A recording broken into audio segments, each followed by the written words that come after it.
দর্শক, গোটা জাতি অনেক আশা নিয়ে তাকিয়ে আছে আন্তর্জাতিক অপরাধ ট্রাইব্যুনালের দিকে। ন্যায় বিচার প্রতিষ্ঠাই হোক এর মূল লক্ষ্য, এমনটাই প্রত্যাশার কথা জানিয়েছেন প্রধান বিচারপতি ডক্টর সৈয়দ রেফাত আহমেদ। মঙ্গলবার ট্রাইব্যুনালের মূল ভবন উদ্বোধন শেষে তিনি এসব কথা বলেন। জুলাই আগস্টের গণহত্যা ও মানবতা বিরোধী অপরাধের যথাযথ বিচার নিশ্চিত করতে ট্রাইব্যুনালের কাছে প্রত্যাশা ব্যক্ত করেন বিচার বিভাগের প্রধান। বৈষম্য বিরোধী আন্দোলনে ছাত্র জনতার উপর নির্বিচারে গুলি করে শত শত মানুষ হত্যা করে আওয়ামী প্রশাসন, আহত ও পঙ্গুত্ব বরণ করে অসংখ্য মানুষ। এমন বাস্তবতায় গত 5 আগস্ট দেশ থেকে পালিয়ে যান ফ্যাসিস্ট আওয়ামী সরকার প্রধান শেখ হাসিনা। নির্বিচারে মানুষ হত্যার বিচারে আন্তর্জাতিক অপরাধ ট্রাইব্যুনাল গঠনের পর শুরু হয় মূল ভবনের সংস্কার কাজ। মঙ্গলবার এ ভবন উদ্বোধন করেন প্রধান বিচারপতি, পরিদর্শন করেন এজলাস কক্ষ।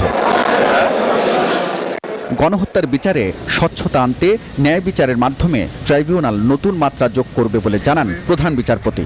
এই জাতি অনেক আশা নিয়ে, আকাঙ্ক্ষা নিয়ে এই আইসিটির দিকে তাকিয়ে আছে। এই দেশের একটা সাধারণ নাগরিক হিসেবে আমি ঠিক সেই আশা আকাঙ্ক্ষা নিয়ে তাকিয়ে আছি। সংস্কারটা দেখতে চাই এবং ন্যায় বিচারটা। পরিদর্শন শেষে অ্যাটর্নি জেনারেল বলেন, আন্তর্জাতিক মানদণ্ড মেনে স্বচ্ছ ও জবাবদিহিতামূলক বিচারের জন্য সব ব্যবস্থা নেওয়া হয়েছে আন্তর্জাতিক অপরাধ ট্রাইব্যুনালে।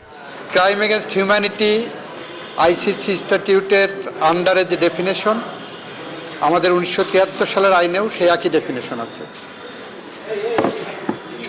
সেই ডেফিনেশনের মধ্যে যারা পড়বে তাদের বিচার প্রক্রিয়া এখানে হবে। যে জুলাই আগস্টের রক্তাক্ত অভ্যুত্থানের মধ্য দিয়ে বাংলাদেশে যে নতুন পর্যায়ে প্রবেশ করেছে, ছাত্র জনতার যে আকুতি বিচার প্রাপ্তির যে আকাঙ্ক্ষা, ন্যায় বিচার প্রাপ্তির যে আকাঙ্ক্ষা, সেটি এই ট্রাইব্যুনাল পূরণ করতে পারবে। গত 17 অক্টোবর 3 বিচারপতি নিয়োগের মাধ্যমে পুনর্গঠন করা হয় আন্তর্জাতিক অপরাধ ট্রাইব্যুনাল।